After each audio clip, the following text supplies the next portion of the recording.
Well, hey fans, welcome back to another episode of Let's Talk Spoilers, and today we're going to be talking spoilers for Tales of the Jedi.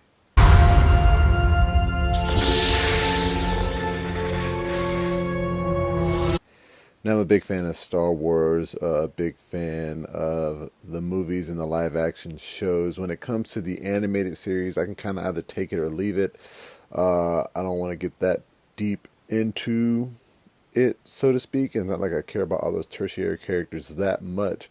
But when it comes to anthologies, I've always thought that was the way Star Wars should go. They released Star Wars Visions earlier this year or last year. Can't remember exactly when, but I did. I thoroughly enjoyed that. But the thing about Star Wars Visions is that none of that was canon. And I thought to myself, they should definitely make a canon version of that show and it would be fantastic. And lo and behold, here we go, Tales of the Jedi. And I thoroughly enjoyed it. I gave it a 5 out of 5 over on the website. Head over there and check out my review. And that's just for this first season. You know, it could decline in quality in future years. But for now, I really like what they did. They kept it short and sweet. It's only 6 episodes long, and 3 focused on Ahsoka Tano, and the other 3 focused on Count Dooku. And starting with Dooku, those were the better episodes. We really got a feel of who Count Dooku was and why and how he turned to the dark side. It made so much sense because he was really like becoming a little not distrustful of the Jedi, but like weary of them. He's like, look, like, are we really doing a lot to help the universe? And one of the episodes where he's with Mace Windu and he's talking to these guys and he's like, look, the Jedi are here to keep the peace. And actually, it's not the episode with Mace Windu. It's the episode with young Qui-Gon Jinn. And he's like, the Jedi are here to keep peace. And they're like, yeah, you keep the peace for the rich people, but the rest of us, we got to suffer. And like Mace Windu's like, yeah, I get it. I mean, they're right. And when like they come to kill that kid, or no, they come to save that kid, and like he's like, look, stand down, and like they start shooting, and he's blocking it, and then he's like, I'm sick of this. So he was about to like murder them all if Qui-Gon didn't stop him. But it was great, they have that whole episode. Then he does the episode with Qui-Gon Jinn where they go retrieve the body of a council member who was killed, and they figure out like the only way he's a good Jedi, the only way he could have been killed is he was killed by somebody he trusted. And they figure out exactly why it happened. And at the end of the episode, that is when the council member who was killed, his seat on the Jedi Council is filled by Mace Windu. And, he says some things to Count Dooku about, look, we're friends, but you're a little brash. You don't really play by the rules. And I'm all about the rules. So, I said that to them. And he's like, I understand. Hopefully we're still good. And then, of course, the final episode with him is by far probably the best episode in the overall first season. It has to do with Yaddle, who appeared in Star Wars Episode 1, The Phantom Menace.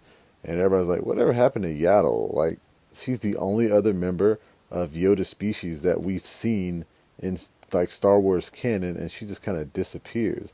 And, Grogu, of course, is there now, but it's like, whatever happened to her? This explains what happened to her, why she's off the council and why she's gone. She got killed by Count Dooku because, like, he was, distrust, not, again, there I'm using that word distrusting, getting weary of the council. And he's talking to her and he's like, look, they got my student killed. He's like, because they do go into him talking to Qui-Gon.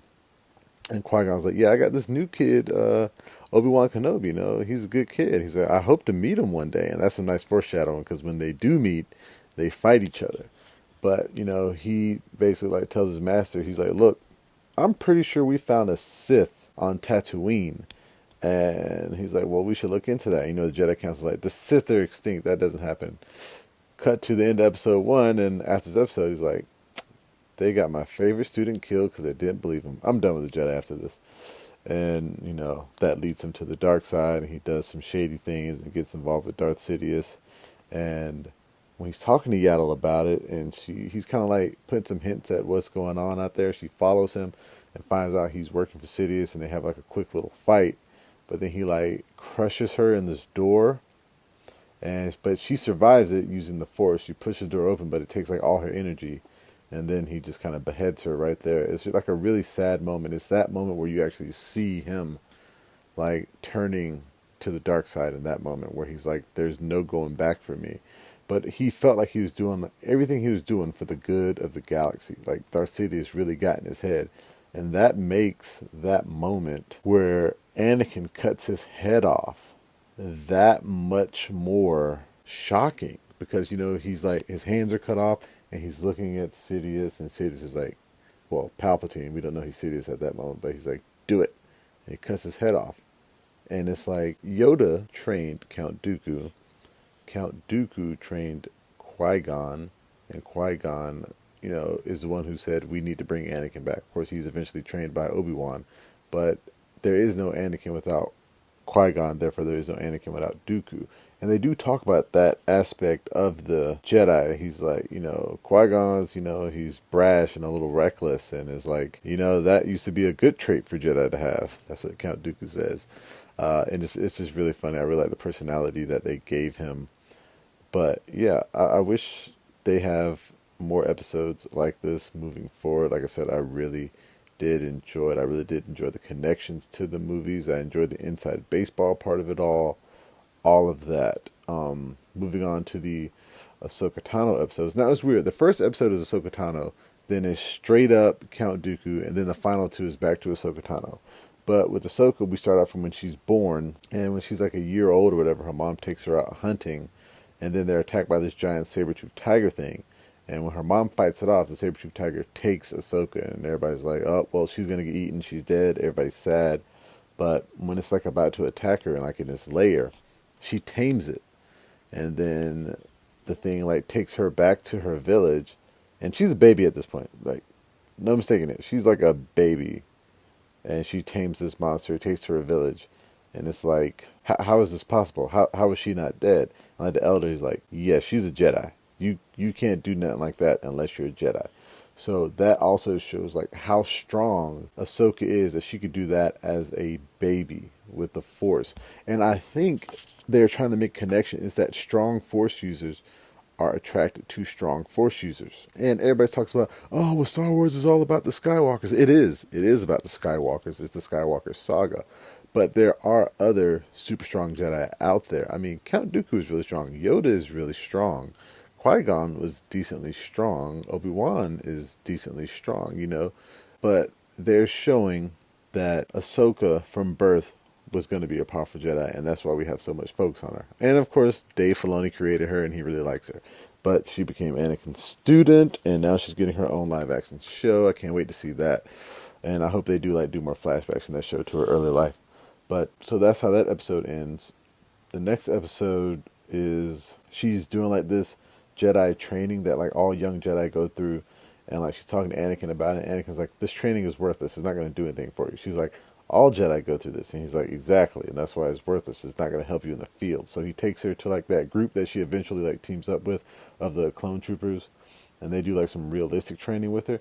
And she gets a lot better. And of course, that helps her become a better fighter when she later fights Darth Vader and all these other people. So I really enjoyed the episode. Like, they explain why Ahsoka Tano is as strong as she is. And of course, the final episode, I think it's supposed to lead into Rebels, or it's supposed to lead into the final season of the Clone Wars. I can't remember. No, it has, since there's an Inquisitor there, it has to lead into Rebels. It's after Clone Wars, where Ahsoka is basically working on this farm on this planet. She's laying low, and she helps somebody with the Force, and then word gets out, and an Inquisitor shows up, and Ahsoka has to fight him, and she kills him. This Inquisitor looks like awesome. He's like that giant double-bladed lightsaber. He has like this armor on. He's almost like if General Grievous was an Inquisitor. That's what it reminded me of. And that is when she realized, all right, I can't stay in hiding. I'm going to join the rebellion. And she meets Jimmy Smith's character, who is Bail Organa. That's his name. She meets him, and that's the end of that episode. But like I said, overall, I really did enjoy it. I enjoyed how short the episodes were. I enjoyed that it was only 6 episodes, and I think that's kind of where Visions failed. I think Visions had 9 episodes overall. They could have cut that down. I hope we get some more of the Old Republic stuff in future seasons. Probably get some more backstory on like Snoke and Palpatine coming back to life. All that. This Tales of the Jedi, I think, is what will. Nothing can truly save the sequel trilogy for me, in my eyes. The first one was decent. The rest of them were trash. But I think Tales of the Jedi can make it somewhat a little more bearable. We can get more details on Ben Solo turning to the dark side, more details on Leia's training with Luke and why her and Han Solo aren't together anymore. This is the show that they can do that with, and it's animated so they have infinite budget and they can just get people in to do voice credits and just get animated people to redo the voices of those who are no longer with us. Rest in peace, Carrie Fisher. But that will do it for me, guys. You can watch this video and read the full review over on the website, flipfrogllc.com/flixfrog. You can find us on Facebook, Instagram, Twitter, and Reddit. And please, everybody, hey, please, come here. Come do this one thing for me. Make sure that you like, share, and subscribe. Yes, please subscribe to the YouTube channel, the Facebook page, the website, anything and everything Flixfrog, Flipfrog books. Hit that thumbs up button, like, and follow. I got a lot of good stuff coming for you guys. Trust me, I just need you to up my followers. That's really what I'm asking here. Just up my followers up from what it is. My next Let's Talk Spoilers is going to be the Guardians of the Galaxy Holiday Special. I found it to be very enjoyable, probably my second favorite thing the Guardians have done yet. So until next time, I'll be seeing you.